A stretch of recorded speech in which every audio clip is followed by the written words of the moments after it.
Good evening po mga kuya ate. Dito tayo ngayon sa Beef Homes.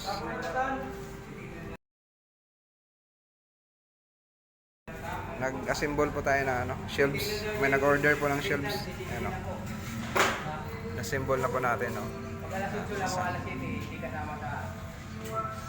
isa lang yung in-order.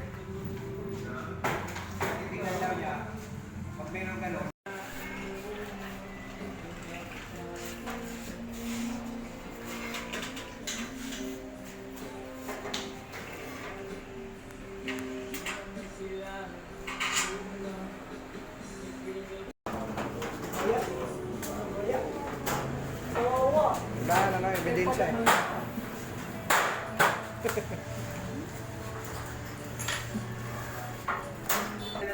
Quadrudek sa ni? Quadrudek. Ha? Quadrudek.